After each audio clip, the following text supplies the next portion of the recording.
Greetings everyone, welcome to the official channel of Law Prep Tutorial. I'm your mentor Harshvardhan Tripathi and हमारी जो series चल रही है जिसमें हम क्लैट हैक्स के बारे में आपको बता रहे हैं. There are certain things that you should know while you are preparing for CLAT और you are aiming for this examination. उसी सीरीज़ में आज हम फोर्थ वीडियो आपके पास लेके आ रहे हैं जिसमें legal aptitude legal knowledge section को हम कवर कर रहे हैं. जब भी लीगल एप्टीट्यूड या लीगल नॉलेज को हम प्रिपेयर करते हैं तो हमने हमेशा फंडामेंटली 4 सब्जेक्ट्स की प्रिपरेशन करी है जिसमें law of tort, law of contract, constitutional law और क्रिमिनल लॉ होता है.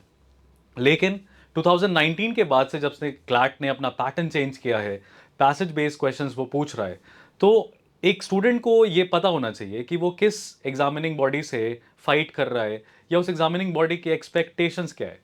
तो इतने वास्ट ईयर्स ऑफ एक्सपीरियंस में मुझे स्टूडेंट्स के रेकरिंग डाउट्स या रेकरिंग क्वेश्चंस जो महीने दर महीने बदलते नहीं हैं, आते रहते हैं, वो कुछ ऐसे रहते हैं कि वो कहते हैं कि सर लीगल कितना डेप्थ में हमें पढ़ना चाहिए. अब कोई टॉपिक है, let's just say there is a topic for the transfer of an immovable property. Now, the transfer of an immovable property in the Indian law happens inter vivos. Now, they will ask कि sir ये inter vivos क्या होता है, transfer of property को किस depth तक हमें prepare करना है, किस तरह की चीज़ें इग्नोर करनी है हमें कन्वीनियंटली. बिकॉज न्यूज़पेपर में जब आप you go around reading newspaper, सबसे बड़ा डिफिकल्टी होता है how to filter the news. Like there is a Supreme Court related news, but there is in Delhi edition there would be a Delhi High Court related news. In Lucknow edition there would be Lucknow, and when you will reading Patna then there would be a Patna edition. Patna High Court ने कुछ कहा, तो क्या हमें ये high court की news को पढ़ना चाहिए, और उसके बाद जो करंट लीगल अफेयर्स होते हैं उसमें भी क्या चीज़ हमें पढ़नी चाहिए. इन सभी क्वेश्चंस को क्रम में, एक सीक्वेंस में मैं आपको हेल्प करूंगा इनको डिकोड करने में, जिसमें कुछ फंडामेंटल क्वेश्चंस हैं आपके सामने. You would also agree to this. अगर आपके क्वेश्चंस यहाँ पे कवर्ड हैं तो ठीक है, अगर आपके क्वेश्चंस यहाँ पे कवर्ड नहीं हैं so you can also write down your query in the comment section. And trust me, I take the comments of my students very seriously. In fact, entire law prep family takes your comments, your opinions on a very serious note. अगर किसी student का कोई ऐसा concern है जो primary concern है, I'll resolve that. So you can put down your questions in the comment with respect to legal aptitude section per se, but how much static knowledge is required? What is the scope of legal current affairs? What should be the approach if the topics are unknown? Now, please, everybody will pay special attention when I'll be covering this portion. How much time do we need to denote to each passage? This is also a strategy oriented thing. And what are the reading sources that can be referred? अब ये चीज़ आपको मैं सबसे last में video के अंत में बताऊंगा. तो अगर आपको सिर्फ रीडिंग रिसोर्सेज के बारे में जानना है तो आप लास्ट में जाके रीडिंग रिसोर्सेज देख सकते हैं. You can watch that part. But मैं बोलूँगा कि इस पूरे एनालिसिस में आप शुरू से बने रहिए, because there are a lot of things that you should know, because answers to all these questions are there in this video itself. So I hope you are prepared. I hope you are ready. If you want to, let us say, note down certain things, be ready with pen and paper.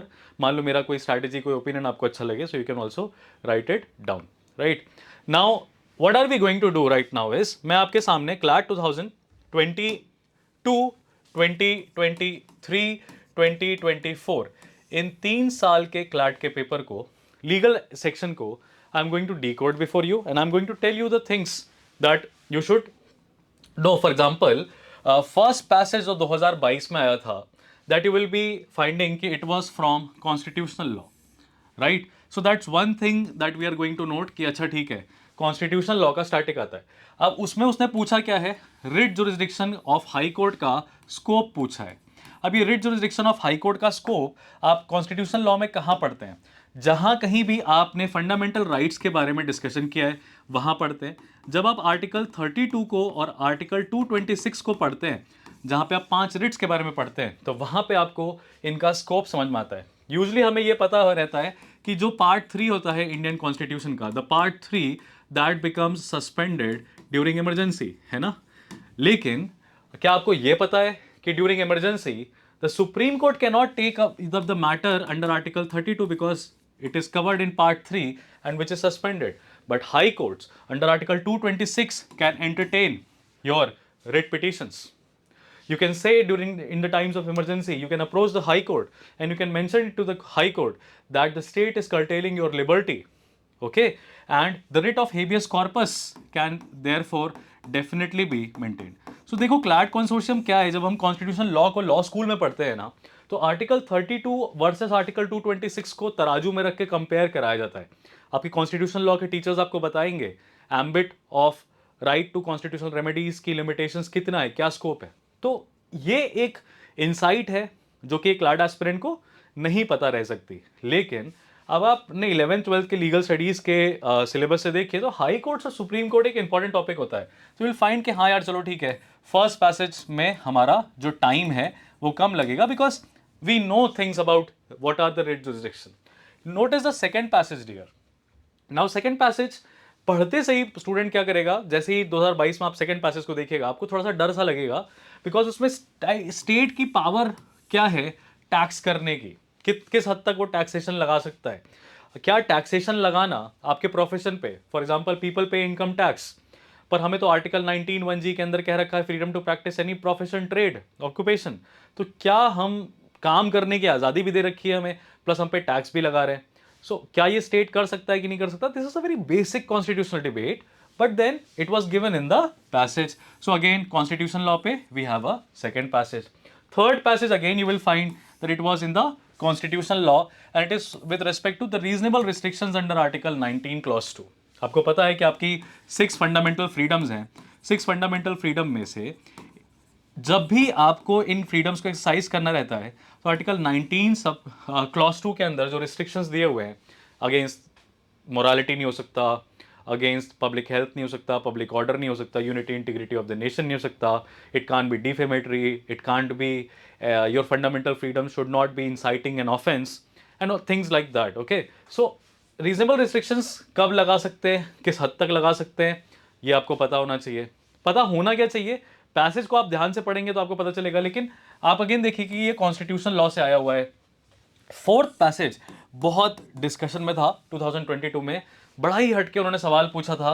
उन्होंने offence of bigamy, जो कि IPC में एक अपराध की तरह है, पर हिंदू लॉ के अंदर लोग दो दो शादियां रखते हैं, सेकेंड शादी जो होती है वो वॉइड कंसीडर की जाती है, राइट। तो इस तरीके से हिंदू लॉ और आईपीसी को मिक्स करके उन्होंने स्टैटिक लीगल नॉलेज बोली थी। लेकिन आपको यहाँ पे समझ में आएगा कि अच्छा this is coming from late us से क्रिमिनल लॉ। तो ऊपर के दो कॉन्स्टिट्यूशन लॉ से, फिर ये क्रिमिनल लॉ से, फिर आप देखिए पर्सनल लॉ में स्पेशल मैरिज एक्ट का स्कोप आपसे पूछ दिया, which again came as a static legal knowledge. Now special marriage act बहुत पुराना है, ठीक है, कोई नया नहीं है, तो ये स्टैटिक आया तो यू विल फाइंड कि अच्छा चलो यार ये तो पर्सनल लॉ से है। पर्सनल लॉ को पता है हम किस कैटेगरी में रख सकते हैं, हम इसको सिविल लॉ की कैटेगरी में भी रख सकते हैं कि अच्छा सिविल लॉ एक इंपॉर्टेंट एरिया होता है। 6 पैसेज, क्योंकि उस टाइम पे 30 से ज़्यादा क्वेश्चन आते थे 2022 में, तो ऑलमोस्ट 40 क्वेश्चंस, 38 to 40 क्वेश्चंस होते थे।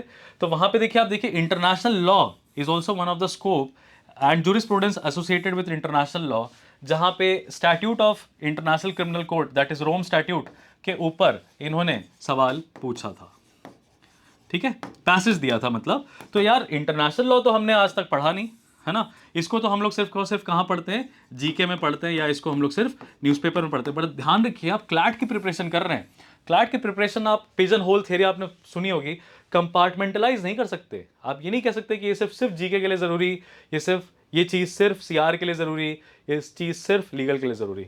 इसीलिए मैं आपको हमेशा बोलूँगा, first piece of advice that every CLAT aspirant should note and mark my words, कोई आपको कुछ भी बोले, इस बात से आप मुकर नहीं सकते कि एडिटोरियल्स जो हैं they are the Gita, Quran and Bible of your CLAT preparation. The editorials in the newspaper are around current issues and they do take up things like this. They do take up things like this, right? जब भी farmers protest हो रहा था, national highway वो लोग block कर रहे थे। I am talking about 2022 only, right, and they were protesting. तो राइट टू प्रोटेस्ट आपका फंडामेंटल फ्रीडम है, but that right can not be exercised at the cost of public inconvenience. Are you following? So these are the trends that editorials do take up.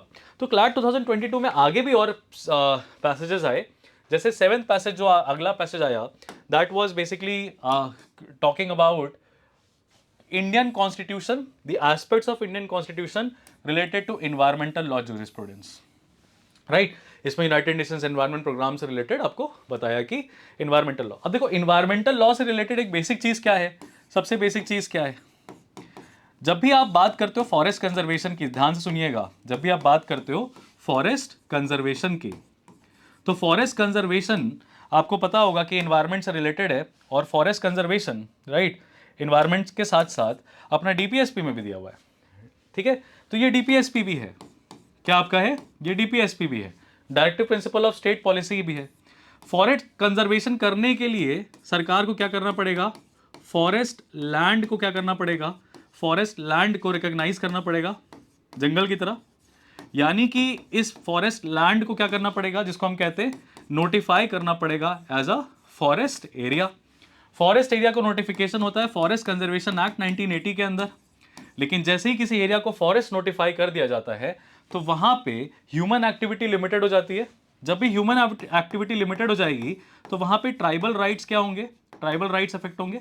और tribal rights related जो हमारे पास statute है दियर, वो 2006 का है, right. अब forest को बचाना, एक तो हमारा डीपीएसपी तो है ही, साथ में सुप्रीम कोर्ट ने बोला कि आर्टिकल 21 है, right to clean environment, right to clean environment. और फॉरेस्ट कंजर्वेशन के साथ साथ आपकी कॉप 21 भी रिलेटेड है, ग्लासगो की समिट। आप समझ पा रहे हैं मैं आपको क्या बताने की कोशिश कर रहा हूं, कि जब भी कोई एक एस्पेक्ट फॉरेस्ट से रिलेटेड है तो इसमें आपके प्रॉपर्टी राइट्स भी आ सकते हैं, ट्राइबल राइट्स भी आ सकते हैं, आपके फंडामेंटल राइट्स भी आ सकते हैं, और इंटरनेशनल कॉन्फ्रेंसेस भी आ सकती हैं, जिसमें United Nations framework convention on climate change भी आपको दिखाई देगा। 2025 के ट्रेंड में आपको पता है कि सुप्रीम कोर्ट ने रिकॉग्नाइज कर लिया है right against climate change, the great Indian bustard वाला judgement. So in that case you need to understand कि यार ये चीजें हम पढ़ते तो नहीं है, इनका सोर्स क्या हो सकता है। So newspapers are considered to be a very good source, editorials are considered to be very good source, but look at the kind of diversity that CLAT is putting you. It's not current, it's static, but environmental law you don't read, so what where you will read, newspapers में आप पढ़ते हैं इन चीज़ों को। फिर 8 passage देखिए, it is very simple, it came from a contract law and what are the essentials and the conditions of a void agreement, right? There are two sorts of things, void and voidable. So in voidable we generally know, when we're talking about voidable contracts we generally come to know that okay इसमें क्या होता है, free consent जो होता है, मतलब generally हम बता रहे हैं आपको, फ्री कंसेंट मिसिंग होती है, fraud, misrepresentation, coercion, undue influence, है ना। तो फ्री कंसेंट अगर नहीं है तो कॉन्ट्रैक्ट क्या होता है, वॉइडेबल होता है। अदरवाइज मैक्सिमम केसेस में कॉन्ट्रैक्ट कैसा होता है, वॉइड हो जाता है। अच्छा, अगर कोई फैक्ट जो है, अगर let us say there is a dispute in the fact, तो कंसेंसस एड इडम नहीं हो पाएगा और कॉन्ट्रैक्ट वॉइड हो जाएगा। तो ये वाली जो चीज़ें होती हैं कि वॉइडेबल, शून्य करणीय और शून्य कॉन्ट्रैक्ट्स में, एग्रीमेंट्स में क्या होता है, ध्यान से देखिएगा। देखिए वॉइड एग्रीमेंट यूज किया है, वॉइड कॉन्ट्रैक्ट क्या चीज़ होती है। अगर एग्रीमेंट एनफोर्सेबल बाय लॉ है तो ही तो कॉन्ट्रैक्ट होगा, पर अगर कोई एग्रीमेंट एनफोर्सेबल बाय लॉ नहीं है तो वो क्या होगा, वॉइड एग्रीमेंट होगा। वॉइड कॉन्ट्रैक्ट नहीं होता, इलीगल कॉन्ट्रैक्ट हो सकता है, a contract which is sine for an illegal object, but void agreements होते हैं, वॉइड कॉन्ट्रैक्ट्स नहीं होते, वॉइडेबल कॉन्ट्रैक्ट्स होते हैं। But then we are not going into that route, because ये अवतार सिंह जैसी किताब जब आप इंडियन कॉन्ट्रैक्ट एक्ट की पढ़ते हैं लॉ स्कूल में जाके अपने फर्स्ट ईयर में, और तो आपको ये सारे एस्पेक्ट समझ में आते हैं। बट क्लैट क्या पूछ रहा है आपसे, बेसिक कॉन्ट्रैक्ट के प्रिंसिपल्स पूछ रहा है। लेकिन ध्यान से देखिएगा, अपन ने जो कॉन्ट्रैक्ट पढ़ा है उसके जो 8-6-7 एसेंशियल्स पढ़े हैं उससे हट के आया है सवाल, ठीक है, थोड़ा सा बियॉन्ड दैट स्कोप गया है। इसी के बाद अगर आपको जैसा इंटरेस्टिंगली और कुछ अगर प्रिपेयर करना है तो आप, एक चीज़ है जिसको मैं मतलब डैमेजेस किस तरीके से दिए जाते हैं, लिक्विडेशन ऑफ डैमेजेस के बारे में आप पढ़ सकते हैं, because this is one area जहां पे सवाल पूछा जाता है। अच्छा, कॉन्ट्रैक्ट 2021 के पेपर में भी था, जहां पे उन्होंने पता है क्या पूछा था, उन्होंने पूछा था कि यार कम्युनिकेशन कब कंप्लीट माना जाता है, ठीक है। तो आपने कॉन्ट्रैक्ट में पढ़ा है ना कि communication of acceptance and offer कब कंप्लीट माना जाता है, that acceptance must be absolute and unqualified, right, and the communication must be properly done. अगर किसी ने बोला है कि एक्सेप्टेंस का जो कम्युनिकेशन है हमको सिर्फ टेलीग्राम करो या हमको मेल करो, तो मेल पे ही माना जाएगा। किसी ने बोला है कि 7 तारीख तक आपको ये ऑफर एक्सेप्ट करना है, उसके बाद ये ऑफर लैप्स हो जाएगा, आपने 8वें दिन उसको मेल किया तो वो टाइम बार्ड हो चुका है, राइट। तो ये सारी चीज़ें जो हैं ये आपको कम्युनिकेशन में, जैसे आप किसी ने एक्सेप्टेंस पोस्ट कर दिया, वो पोस्ट आप तक नहीं पहुंचा, तो क्या कम्युनिकेशन ऑफ एक्सेप्टेंस कंप्लीट माना जाएगा कि नहीं माना जाएगा, and that is section 4 and section 5 of Indian Contract Act. So these are the things, right, that you should know. Revocation को भी आप क्या कर सकते हैं, प्रिपेयर कर सकते हैं। तो थोड़ा सा हट के तैयारी करिए, थोड़े से हट के टॉपिक्स आते हैं क्लैट में, पर ये तो सिर्फ 2022 का है। अब मैं आगे आपको बताऊं कि 2022 के बाद 2023 के पेपर में सबसे मेजर चेंज जो हुआ था वो ये हुआ था कि स्टैटिक का वेटेज, है ना, स्टैटिक का वेटेज क्या हो गया था दोस्त, कम हो गया था थोड़ा सा। अच्छा, ये जो चीज़ें मैं आपको बता रहा हूं ये आपको proper in depth research, insightful analysis करने के बाद, सिर्फ एक नहीं पूरी टीम के एनालिसिस के बाद ये कुछ बुलेट पॉइंट्स हमारे सामने आए, जो हमें लगता है कि चाहे वो लॉ प्रेप का स्टूडेंट हो या ना हो, अपने दम पे प्रिपरेशन कर रहा हो, किसी दूसरी कोचिंग से प्रिपरेशन कर रहा हो, उसको ये बेसिक इनसाइट्स अगर पता रहती है तो he knows, the aspirant knows कि वो किससे फाइट करने वाला है या वो एग्जामिनेशन उसको कहाँ कहाँ चैलेंजेस पुश कर सकता है। तो ध्यान से मेरी बातों को सुनिएगा, थोड़ा सा मैं आपको टॉपिक बाय टॉपिक लेके चल रहा हूँ, स्लोली लेके चल रहा हूँ, लेकिन definitely you will get to learn a lot from this particular session. First passage. Now, this is, you will find there is an order of the Bombay High Court with respect to quashment of FIR. Now, quashment of FIR दो CRPC का topic है, अपने को कैसे पूछ दिया है ना, लेकिन ये क्या था, करंट अफेयर्स से रिलेटेड है, 498A. तो यहाँ पे आपको दिखाई देगा, जैसा मैंने आपको बताया, स्टैटिक कम हुआ है, लीगल करंट अफेयर्स जो है वो आपको 2023 से एक बदलता रुख दिखाई देगा क्लैट का। अगला टॉपिक भी आपको लीगल करंट अफेयर्स से आएगा, which was criminal procedure identification act, directly came, topic आपको करंट अफेयर्स से दिखने लगेगा। फिर third passage again you will find it's a current affairs का topic. Fourth passage you will find order of Karnataka high court, where section 79 sub section 1 of IT act के अंदर सरकार ने कुछ ब्लॉकिंग ऑर्डर्स दिए थे सोशल मीडिया इंटरमीडियरीज को, Karnataka high court ने उन ऑर्डर्स को इलीगल बताया। उसके बाद आपको पता चलेगा fifth passage surrogacy regulation act के ऊपर 2021 और ART assisted reproductive technology regulation act 2021 के ऊपर चीज़ें आई। Again you will find current legal affairs and the source as you can see directly is the editorial from the Indian Express. ऐसा नहीं है कि इसके ऊपर द हिंदू ने कवर नहीं किया होगा, the Hindu has also covered this, the Hindu has also covered this aspect, okay, but if you are reading Indian Express directly उठ के आया यहाँ पे। फिर six passage if you will find internet shut down orders and relevancy of Anuradha Bhasin versus union of India, the scope of article 19(1)(g, again current and static, constitution को अनुराधा भासिन वाले judgement से करते हुए इंटरनेट शट डाउन ऑर्डर्स। अब देखो section 79 के अंदर किसी सोशल मीडिया ऐप को आप ब्लॉक कर रहे हो और इंटरनेट शट डाउन कर रहे हो। अब आपको पता होना चाहिए कि इंटरनेट शट डाउन जो है वो टेलीग्राफ एक्ट के अंदर किया जाता है, ठीक है, टेलीग्राफ एक्ट 1885 के अंदर किया जाता है ना। आप इस चीज़ को याद रखिए, जीके के क्वेश्चन की तरफ भी आ सकता है। But you can C static बहुत कम हुआ, स्टैटिक का रेलेवेंस सिर्फ यहाँ पे और पहले पे देखने को मिला, रेलेवेंसी कम हो रही है। अगर 24 में आप आएंगे तो अगेन यू विल फाइंड कि section 79 of the IT act is a repeated topic, is a repeated passage that came in current legal knowledge. Shreya Singhal versus Union of India. Here it was Anuradha Bhasin versus Union of India and the blocking orders, and now in this it is Shreya Singhal versus Union of India, जहाँ पे unconstitutional बोला गया था, struck down किया गया था IT act के provision को, राइट। उसके बाद फर्स्ट पैसेज की बात करें तो देखिए जुवेनाइल जस्टिस एक्ट के ऊपर, जुवेनाइल जस्टिस बोर्ड। अब भाई तुम लोग एक बात जानते ही हो, पुणे का इंसिडेंट हुआ है, वहाँ पे 17 साल के लड़के ने 2 नौजवान लोगों को उड़ा दिया। फिर जुवेनाइल का आपको पता ही है, बहुत रकस हुआ, बहुत ह्यू एंड क्राई था, पब्लिक में गुस्सा था, आक्रोश था जनता में, लोग कह रहे थे कि वो 17 साल के बच्चे को माफ़ी नहीं मिलनी चाहिए। कम्युनिटी सर्विस हमारे नए कानून में ऐड किया गया है, तो क्या उसका स्कोप में इसको पनिश किया जाएगा, इस तरह की बातें हमें देखने को मिली। लेकिन प्लीज़ नोट दैट वो बेल मिलती उस बच्चे को क्योंकि वो क्या है, अंडर एज है। अब इसके ऊपर आप देखिए अपने ओपिनियंस बना सकते हैं कि मिलनी चाहिए बेल, जमानत दो मत दो, सही है गलत है, हु केयर्स, तुमसे पूछ कौन रहा है, तुम्हारा ओपिनियन शायद क्या मैटर भी करता है, कोई सुन भी रहा है, अपना ओपिनियन बनाओ पर उसको अपने तक रखो, क्योंकि तुम्हारा एजेंडा, तुम्हारा पर्पस, तुम्हारा उद्देश्य ये है कि क्लैट के सेक्शन में अगर हमको ये पैसेज आया, जुवेनाइल के ऊपर पैसेज आया, तो जुवेनाइल जस्टिस एक्ट के बारे में, जुवेनाइल जस्टिस बोर्ड के बारे में मुझे इंफॉर्मेशन होनी चाहिए।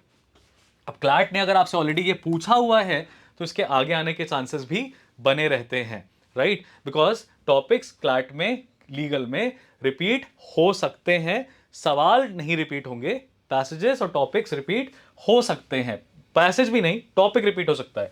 थर्ड पैसेज अगेन आप देखिए, एक एक्ट पास हुई है 2023 में, current legal knowledge, directly current affairs, तीनों टॉपिक्स करंट से।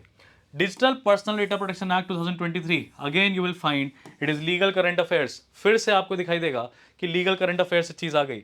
फिफ्थ पैसेज आप देखिए, it is again coming from a personal law वाला topic, Hindu succession act, but it is a latest supreme court judgement. पूरा का पूरा पेपर करंट अफेयर्स से भरा हुआ था। यानी कि जिसने अखबार को, लीगल अपडेट्स को ढंग से पढ़ा होगा वही कर पाएगा। No amount of static knowledge will help you in a paper like CLAT 2024, and trust me, student did compromise here on the speed. 100% accuracy वाला, 100% एक्यूरेसी वाला सेक्शन था ये क्लैट का पेपर लीगल का। ठीक है, पूरे के पूरे 30 के 30 नंबर आ सकते हैं आपके। लीगल एक ऐसा सेक्शन है जहां पे आप ये इंश्योर कर सकते हैं। तो अब आपको पता, एक पहला सवाल तो मिल गया होगा कि जो पहला क्वेश्चन था हमारा, how much static knowledge is required in the section. ठीक है, तो आपके जो बेसिक 4 सब्जेक्ट्स हैं, बेसिक 4 सब्जेक्ट्स हैं, उनके बारे में तो आपको एकदम बेजोड़ पकड़ मकड़, मतलब समझ लीजिए कि कोई रुकावट नहीं होनी चाहिए उसमें, कोई गैप नहीं होना चाहिए। तो आपको पूरी की पूरी स्टैटिक नॉलेज तो एब्सोल्यूट होनी चाहिए। उसको अवॉइड करके करंट करंट पढ़ के आप भी कुछ नहीं कर सकते। करंट समझ ही नहीं आएगा अगर बेसिक बैकड्रॉप ही नहीं क्लियर है। What is the scope of legal current affairs? It is on the rise. Legal current affairs का स्कोप जो है वो बढ़ रहा है। क्लैट 2025 की प्रिपरेशन कर रहे हो आप, चाहे क्लैट 2026 की प्रिपरेशन कर रहे हो, लीगल न्यूज़ को अगर छोड़ते हुए आ रहे हो तो अब ये गलती मत करो, क्योंकि रुख बदल रहा है पेपर का। ठीक है, अब हम आ जाते हैं हमारे एक रूडिमेंट्री क्वेश्चन पे कि अगर आपका टॉपिक अननोन है तो हमारा अप्रोच क्या होना चाहिए और कितना टाइम हमें डिनोट करना चाहिए इस पैसेज में। तो अब इन दो सवालों के जवाब देने के लिए आपको मैं उसे स्लाइड पे ले चलना पड़ेगा। So let me take you through that slide and what are the lessons from the past. सबसे पहला lesson that we need to learn here is that static knowledge will improve your interpretation. You will be eventually able to filter out the legal principles which are mentioned in the passage. Static knowledge है तो principle find out करने आता है, जो basic skill set required होता है CLAT crack करने के लिए। Now if you are keeping an eye on the recent trending judgments of the High Court as well as the Supreme Court, this will always give you an additional mileage। क्या पता अगर paper आ जाए। और देखो यार, ऐसी जगह पे सबसे जरूरी चीज होती है जो उस दिन डी डे वाले दिन, जिस दिन मतलब जजमेंट डे है, डी डे, ठीक है, the deciding day, the final day, उस दिन कॉन्फिडेंस कितना है आपको पेपर करने के दौरान, ये बहुत बड़ा रोल प्ले करता है। I have seen students who are securing 60-70 marks, below than 60-70 marks in their mocks, are able to get into NUJS Kolkata. But students, those who were able to scoring 99 marks in the last initial months were not able to crack, because on that very day when the topic came from the exactly, let's say, current affairs, बौखला गए, घबरा गए और obvious mistakes कर दी, silly mistakes कर दी। तो आपका confidence level कैसे पता है? कॉन्फिडेंस कैसे बनता है एग्जाम में? कैसे बनता है कॉन्फिडेंस? मॉक में नंबर ला के बनता है? वो तो गलती से कभी आ गए, या अपने को ज़्यादा कुछ पता था कि यार टीचर ने बोला, जिस टीचर ने बोला उसी टीचर ने मॉक बनाया, उसी टीचर ने सेक्शन दिए, वो अपन को आ गया। और वो भी आप अपनी कोचिंग के मॉक में नंबर ले आए, दूसरी कोचिंग करते हैं तो नंबर गिर जाता है। क्या ये सच नहीं है? ये बिल्कुल सच है। तो जो सच है उसको एक्सेप्ट करें। तो कॉन्फिडेंस ऐसे नहीं बढ़ता, मॉक लगा लगा के कॉन्फिडेंस नहीं बढ़ता। कॉन्फिडेंस बढ़ता है जब आपको ये पता होता है कि जितना कुछ आप पढ़ सकते थे वो सब आपने पढ़ लिया है। अखबार पढ़ सकते थे, पढ़ लिया। मैगजीन्स कवर कर सकते थे, कर ली। किताबें कोचिंग वालों ने दी थी, वो सॉल्व कर ली। क्लास शीट्स में रेगुलर हैं, मॉक्स में एक्यूरेसी में 20 नंबर, 20-22 सवाल मेरे सही हो रहे हैं, कॉन्फिडेंस रहता है।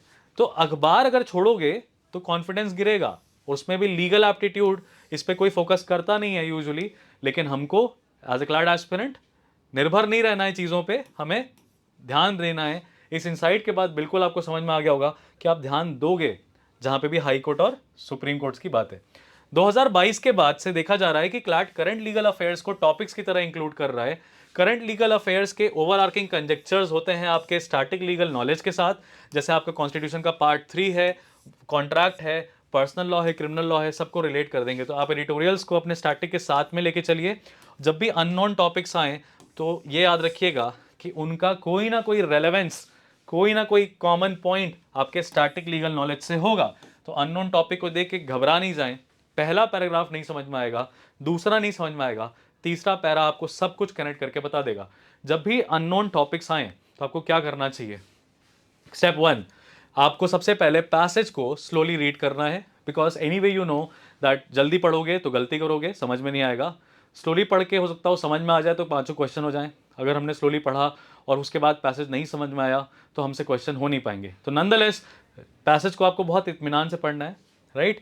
You will realize that it is related to some sort of static knowledge to a certain extent. And mark my words, हर क्लैट के पेपर में क्लैट कंसोर्शियम बेवकूफ़ बॉडी नहीं है। उसको पता है ये बात कि यार ये बच्चा जो बैठा है मेरे सामने पेपर देने के लिए, he might be coming from PCM background, he might be coming from PCB background, he might be from commerce, he might not have taken legal knowledge as a subject in class 11th and 12th। तो आपको वो disadvantage नहीं देगा, याद रखिएगा। और वो ये भी जानता है कि ये बच्चा लॉ नहीं पढ़ा है अभी, इसको लॉ पढ़ाने के लिए मैंने एनएलयू बुला रहे हैं, तो आपसे वो ऐसी चीज़ें क्यों पूछेगा जो आपको पता नहीं होनी चाहिए। अगर वो ऐसी चीज़ें पूछ रहा है जो आपको नहीं पता है, इसका मतलब उसका आंसर पैसेज में कहीं दिया हुआ है, इसीलिए वो चाहता है कि आप ढूंढ के बताओ, आप टॉपिक का आंसर ढूंढ के बताओ। क्लैट कंसोर्शियम याद रखिएगा नॉलेज बेस्ड नहीं। आई डोंट नो लोग ऐसा क्यों बोलते हैं कि नॉलेज बेस्ड है, ये सिर्फ पूरा का पूरा पेपर स्किल बेस्ड है। एक अधिवक्ता को अपने पेशे में, इस प्रोफेशन में जो स्किल रिक्वायर्ड होती है, एक एनएलयू के में जो एक स्टूडेंट होता है उसको टॉप नॉच पोजीशन पाने के लिए जो स्किल सेट रिक्वायर्ड होता है, उसको कहते हैं यार रिसर्च एप्टीट्यूड। क्या कहते हैं? Research aptitude. तुम मेरी प्रॉब्लम का जवाब, राइट, प्रीवियस जजमेंट्स में पढ़ के ढूंढ के निकाल सकते हो कि नहीं निकाल सकते हो। That is the kind of skill set you need to remind. तो step 1, read the passage slowly. Step 2, try to eliminate two options in the question by using the limited knowledge that you have. If you don't have any knowledge, please apply common sense. पूरा का पूरा common sense. आपको basic law जो है वो आपके common sense है। क्या आपको पता है कि गांव वालों को क्या लॉ पता होता है? नहीं पता होता है। इग्नोरेंशिया जुरिस non excusable, ignorance of law is not excusable, but they still know the law. Why? Because the law serves the common sense or the common conscience that you will know, right? So step 2, common sense को जिंदा रखें। step 1, passage को slowly read करें। step 3, option को ऐसा choose करें जो कि पैसेज से या तो डायरेक्ट रीइटरेशन हो, विच मीन्स कॉपी पेस्ट हो, या वो किसी तरीके से क्लोजली ओवरलैप कर रहा हो पैसेज की इंफॉर्मेशन से। This is the best way to eliminate and choose an option. Uncertain question, uncertain topics पे तीसरा वाला स्टेप पहले दिमाग में रखिएगा। Step 4, what is step 4? While solving, never go beyond the scope of the passage. I see students doing that mistake, taking that road again and again कि sir मेरे को ना ये ऑप्शन बढ़िया नहीं लग रहा है, मज़ा नहीं आ रहा देख के इस ऑप्शन को, सर ऐसे कैसे हो सकता है बताइए। अरे एक ऑफिस में एक देयर वाज अ मालिक, उसने एक कन्या को बुलाया, एम्प्लॉय को। उस कन्या को उसने बोला कि इधर आओ बालिके, ये देखो और भी सारी कन्या हैं बैठी हुई हैं, इनके कपड़े देखो, तुम्हारे कपड़े देखो, इनने पहन रखी है स्कर्ट, तुमने पहन रखा है कुर्ता, ये लग रही है सेक्सी और तुमको देख के फील नहीं आ रहा। अब लड़की ने एफआईआर कर दी, outraging the modesty of a woman. भाई outraging the modesty of a woman passage में दिया हुआ है, outraging the modesty of a woman के क्या सेंसेस है। तुम कह रहे हो यार अगर मैं बॉस होता तो यार मैं भी तो किसी को सेक्सी बोल सकता हूँ, प्रॉब्लम क्या है उसमें? बेटा तुमको सोचना ही नहीं है ना, तुमको जज की भूमिका में आने का ही नहीं है क्लाट के पेपर में। तुमको क्या सोचना है? Outraging the modesty of a woman में सेक्सुअली कलर्ड रिमार्क देना क्या एक एसेंशियल पॉइंट है? क्या किसी को सेक्सी कहना सेक्सुअली कलर्ड रिमार्क नहीं है? बिल्कुल है। तो outraging the modesty of a woman की एफआईआर वाजिब होगी। आपको बस इतना दिमाग लगाना रहता है। आप समझिएगा मेरी बात को, मैं आपसे क्या कह रहा हूं। आपके कंसाइंस को कभी कभी आंसर सेटिस्फाई नहीं करेंगे क्योंकि आपका कंसाइंस अभी डेवलप लॉ में हुआ नहीं है। Once you will read the law, तब आपका वो लीगल कंसाइंस डेवलप होगा, तब आपको पता है कि लॉ अच्छा बुरा सही गलत नहीं देखता है, लॉ है तो है। So this is where you will find the step 4 to be the most quintessential for your legal aptitude section, that never choose an option which is going beyond the passage. अच्छा एक trick बताऊं, हालांकि ये तुम लगवा मत देना but I have confidence कि ये ट्रिक हमेशा काम की है एज ऑफ नाउ लीगल में। एक ऑप्शन जब भी कभी टॉपिक ना समझ में आए, जैसे हम टीचर्स को तो पता रहता है कि यार ये क्या पूछ रहा है, मतलब वी तो don't even read the passages while solving the paper, है ना, हम तो डायरेक्ट क्वेश्चन देखते हैं because we know the law. But option जो भी सेल्फ एक्सप्लेन कर रहा हो खुद को खुद, नहीं कुछ होते हैं, कुछ ऑप्शन होते हैं कि भाई ऑप्शन ए ऑप्शन बी एक एक लाइन का दिया हुआ है, ऑप्शन सी 2 लाइन का दिया हुआ है, ऑप्शन डी सिंगल लाइन का दिया हुआ है, आप देख लेना प्रीवियस ईयर पेपर पे, ऐसे में जहां पे ऑप्शन ए सिंगल लाइन का है, ऑप्शन बी सिंगल लाइन का है, ऑप्शन सी 2 लाइन का है, ऑप्शन डी सिंगल लाइन का है, ऑप्शन सी सही आंसर होगा, क्योंकि ये स्टेटमेंट, ये ऑप्शन अपने आप को मेहनत कर रहा है, जस्टिफाई कर रहा है, तो सही आंसर होगा। ये बेटा क्या होती है, ये ट्रिक्स हम कब लगाते हैं, when do we apply these tricks, ये क्या हो गया, we apply these tricks, these are the tricks and tricks are not always in your favour. ये ट्रिक्स आप तब अप्लाई करते हैं जब ये स्टेप आपसे नहीं हो पा रहे हो या आपको इनका यूज़ ना समझ में आ रहा हो। हमेशा याद रखिएगा, मैं जो आपको बता रहा हूँ ये आपको अपने दिमाग में एग्ज़ाम वाले डे के लिए भी रखना है, मॉक्स लगाते टाइम भी इन सारी चीज़ों को रखो, हमेशा फ़ायदा होगा। तो जब भी आपको कभी ऐसा आ जाए कि अनसर्टेन टॉपिक आ रहा है तो ये स्टेप्स रखने हैं। फिर कितना टाइम हमें देना चाहिए एक पैसेज में, ये बहुत बड़ा सवाल है। तो रूल्स किसी भी सेक्शन के लिए चेंज नहीं होता है। जैसे आइडियल टाइम लिमिट के हिसाब से अगर हम बात करें तो लीगल एप्टीट्यूड में हमें 30 to 40 मिनट्स लग सकते हैं, क्योंकि ये क्या है, 30 to 40 मिनट्स दिया तो आप 100% एक्यूरेसी के साथ आगे बढ़ सकते हो अपने लीगल एप्टीट्यूड सेक्शन में। सीआर सेक्शन का मैं आपको ऑलरेडी बता ही चुका हूँ कि इसमें 25 to 30 मिनट्स देने रहते हैं। जीके सेक्शन में यार 10 से 15 मिनट में पूरी जीके हो जाती है, ठीक है।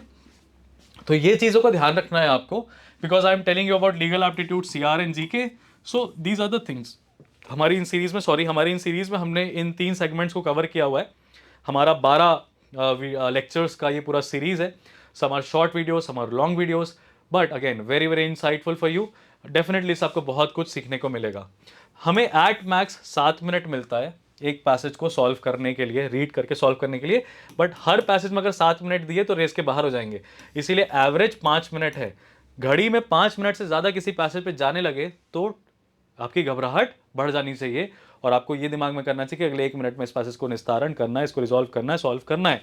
In any case do not over time your section, this is the biggest and the most common mistake that students make. ठीक है, ज़िंदगी में टाइम डिसिप्लिन ना ज़रूरी हो, लेकिन क्लैट में सेक्शनल का टाइम डिसिप्लिन बहुत ज़रूरी है। किसी भी सेक्शन को ओवर टाइम मत करिए। अगर मान लीजिए आप क्यूटी जैसे सेक्शन को छोड़ ही रहे हैं तो आप तो वैसे भी गड्ढा अपने लिए खोद ही रहे हैं, लेकिन मान लो अगर क्यूटी सेक्शन छोड़ रहे हो, यहाँ से अगर तुम 10 मिनट बचा रहे हो तो तुम ओवर टाइम करो। लेकिन हर सेक्शन में ओवर टाइम हो रहा है, सारे सेक्शन करने भी हैं, नहीं हो पाएगा। वैसे ये अप्रोच बहुत गलत है। जो बच्चे क्यूटी छोड़ के आते हैं रोते हैं, बाद में आंसू नहीं निकलते उनके, क्योंकि घर पे जब करते हैं ना हम क्यूटी, घर में क्यूटी हमारी सॉल्व हो जाती है और हमें लगता है कि यार ये तो हमें 7 से 8 नंबर तो दे रहा था। बट हम क्यूटी पे अभी जाएंगे नहीं, लेकिन मैं आपको आपके पेन पॉइंट्स बता रहा हूँ। मुझे तुम्हारे दर्द का एहसास है, क्योंकि पिछले गत 5 सालों में जब से पैटर्न चेंज हुआ है तब से मैं पढ़ा रहा हूँ, और कम से कम कुछ नहीं तो 1000 क्लैट हाउस स्टूडेंट्स को पढ़ा चुका हूँ मैं। और मैं ही नहीं, हमारी पूरी जीके जो टीम है, जीके लीगल की सीआर की एक्सपर्ट टीम है, बहुत मल्टीपल ईयर्स ऑफ एक्सपीरियंस है। और एक नहीं, कई एनएलयू के स्टूडेंट्स एनएलयू में जाने के बाद बताते हैं कि सर अब समझ में आता है कि क्लैट के पेपर की एक्सपेक्टेशन क्या थी। Please understand what I am trying to tell you is well researched things, and for that there are certain reading resources that you can utilize for free and non conventional है obviously। अब आप किसी से पूछोगे तो वो आपको legal service India बताएगा, आईपी लीडर्स बताएगा, लॉ रटो बताएगा, लॉ टीचर बताएगा, ठीक है। Then there are multiple other resources also that people tell. मैं आपको वो रिसोर्सेज बताऊंगा जहाँ से पैसेजेस सोर्स आउट हुए हैं। ऐसे एक सोर्स है news laundry. News laundry legal नहीं कवर करता, ये कई सारे जीके के टॉपिक्स को भी कवर करता है, पर न्यूज़ लॉन्ड्री लीगल के लिए नहीं है। ये सारी चीज़ें मैं आपको लीगल के लिए बता रहा हूँ। इंडियन एक्सप्रेस सबसे इंपॉर्टेंट है, इसका एक्सप्लेन्ड आता है, ई एक्सप्लेन्ड, जिसमें लॉ कंपोनेंट होता है, तो वो आपका फर्स्ट सोर्स होगा। ठीक है। फर्स्ट सोर्स होगा इंडियन एक्सप्रेस।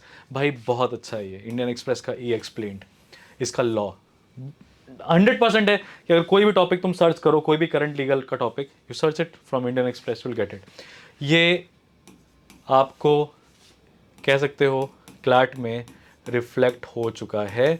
द वायर जैसी वेबसाइट पे जब आप जाओगे तो एक लॉ करके इनमें टैब बना होगा और ये हर 2 दिन में अपडेट होता है। तो ये 2 सोर्स तो बहुत बहुत अच्छे बेहतरीन सोर्स हैं, न्यूज़पेपर के पॉइंट ऑफ व्यू से बहुत बेहतरीन सोर्स हैं। और आपको क्या होना चाहिए, आपको ये जो 2 सोर्स हैं इनको अच्छे से प्रिपेयर करना चाहिए, डेली विजिट करिए, ठीक है। इसके बाद एक बहुत ही नॉन कन्वेंशनल सोर्स बता रहा हूँ मैं, but happens to be my personal favourite and very insightful. भाई यहाँ की टीम बहुत अच्छे से मेहनत करती है, जिसका नाम है द लीफलेट। आप कभी गूगल करिएगा लीफलेट की वेबसाइट को, देखिएगा यार, इसमें टॉपिक्स बहुत अच्छे से एक्सप्लेन किया है सिस्टमैटिक तरीके से, right. After that there is a supreme court related judgments के बारे में आपको पढ़ना है। There is a supreme court SCO observer, यहाँ पे आपको मेन लीगल पॉइंट्स बता देगा ये, ठीक है। जजमेंट आप देखिए, आपको लीगल पॉइंट बता देगा, आपको लॉ कौन सा लग रहा है वो बता देगा, आपको बेंच तक के बारे में बता देता है कि कितने जजेस की बेंच थी और ये मामला अपील में गया है कि नहीं गया है। तो supreme court observer very very good source for supreme court related judgments. After that SCC online, और इसमें भी SCC ऑनलाइन एक्चुअली पेड होता है। तो मनु पात्रा हो चाहे SCC हो, दोनों के ब्लॉग सेक्शन पे जाइए। वेबसाइट खोलिए SCC ऑनलाइन की, आप कहाँ पे जाएंगे, ब्लॉग्स। मनु पात्रा खोलेंगे, कहाँ पे जाएंगे, ब्लॉग्स। NLU के स्टूडेंट्स लिखते हैं, एडवोकेट्स यहाँ के ब्लॉग लिखते हैं, या यू विल फाइंड कि यार बड़े बड़े पार्टनर्स हैं, मैनेजिंग पार्टनर्स हैं जिन्होंने लिख रखा है। So these are the 2 sources जहाँ के ब्लॉग्स आपको रीड करने चाहिए। दिस इज़ अ रिसोर्स जो कि मेरा अपना पर्सनल फेवरेट है, तो ये हो सकता है कि मैं बायस्ड हूँ, बट आप खुद रीड करिएगा, पहले इस्तेमाल करें फिर विश्वास करें। फिर द इंडियन एक्सप्रेस और द वायर, ये लीगल सोर्स है सुप्रीम कोर्ट के जजमेंट के लिए, ये एक बहुत अच्छा सोर्स है। एंड एट लास्ट, आपको लोकसभा या राज्यसभा से रिलेटेड कोई भी बिल्स की इंफॉर्मेशन पढ़नी है जो कि पास हो गई है या अंडर डिस्कशन है, तो आप PRS लेजिस्लेटिव रिसर्च से रीड कर सकते हैं। क्लैट एस्पिरेंट अगर इतना कर लेता है तो वो याद रखना अपनी औकात से कई गुना ज़्यादा पुश कर चुका है। उसके इंजन की लिमिट है 6000 RPM, पर उसने एक्सीलेटर ऐसा दबाया है कि 10,000 RPM के बाहर उसका इंजन जा रहा है। अब फट जाएगा, एक्सप्लोड कर जाएगा। तुम एक्सप्लोजन कैसे होगा, तुम्हारे सिलेक्शन के रिजल्ट के साथ। तुमने अगर इतना कर लिया तो तुम समझो तुम गॉड लेवल पे जा चुके हो, तुम बाप लेवल पे जा चुके हो। तुम्हारा टक्कर नहीं है दोस्त, तुम्हारे टक्कर में नहीं है कोई। समझ पा रहे हो मेरी बात को? हर्षवर्धन त्रिपाठी की इन बातों को मान लोगे बाबू, सिलेक्शन ऐसे हो जाएगा। But again I would say that is on a very casual note. These all things are going to help you, assist you in your preparations. There are no substitute for the resources that you have. There are no substitutes for the mocks that you are attempting. There is no substitute for the classes, legal knowledge that you're getting in your classes, the study material that you have, and the mock analysis. But if you want to go a little beyond that, you want to get that extra edge, follow these things, okay, follow these resources. अच्छा मेरी एक बात मान लेना, तुम कुछ मत करना। तुम कितने रिसोर्स हैं, 1 2 3 4 5 6 7 रिसोर्स हैं। हफ्ते में कितने दिन होते हैं, 7 दिन होते हैं। तुम्हें क्या करना है, तुम रिवर्स में आओ। तुम मंडे को इसको वेबसाइट को खोल के देखो, ट्यूसडे को इसके ब्लॉग्स, वेडनेसडे को ये, थर्सडे को ये, फ्राइडे को ये, सैटरडे को ये, संडे को ये। यू गो एंड एक एक दिन में आपको 1 आवर आप दीजिए बस, और आप देखिए कि आपको क्या इन्फॉर्मेशन यहाँ पे नहीं मिली, क्या आपको कुछ नया सीखने को नहीं मिला। तो जाहिर सी बात है दोस्त, ये सारी बेसिक चीज़ें जो हैं आपको पता होनी चाहिए। तो again going back to the first slide, the 2 questions that we had to discuss, that what should be the approach and how much time do we need to denote, that I have already discussed, and I have told you all the reading resources that can be referred while you're preparing for CLAT. So if you haven't subscribed to the channel yet, please subscribe. If there are any questions that are coming in your mind that you want to ask, put that in the comment section. If there is any viewpoint that you want to share with respect to the series of the hacks to crack CLAT, give us in the comment section. If you want to interact with me, also write down in the comment section. Almost I mean, student हो तुम law prep के, चाहे student ना हो, मैं तुम्हारे साथ 15 minute का काउंसलिंग सेशन लूँगा, जहाँ पे तुम्हारे लिए शेड्यूल, प्लानर, टाइम टेबल सब बनाऊँगा। 15 मिनट। अगर आप कमेंट करते हैं और आपको गाइडेंस चाहिए, आप किसी भी इंस्टीट्यूशन के हो, 15 minutes I'll be giving it to you. You just drop down a hi, I'll give you a number and we'll contact. We'll do that online, right? So I believe that you're going to follow these steps. I believe that this session was insightful to you. Please stay tuned to the channel. ये video अगर ज़रूरी है, आपको लग रहा है कि कोई ज़रूरतमंद है, तो उससे भी शेयर करें। ज्ञान बांटने से बढ़ता है। और अगर अपनी तरक्की और कामयाबी की तैयारी में आप 10 लोग को साथ लेके चल सकते हैं, तो फोर्स मल्टीप्लायर इफेक्ट होता है। और दुआ भी लगती है लोगों की अच्छी चीज़ें शेयर करने से, अच्छा ज्ञान देने से। Anyway, this was the fourth video on the series of hacks to crack CLAT. This was Harshvardhan Tripathi. I'll see you guys in the next session. Thank you so much.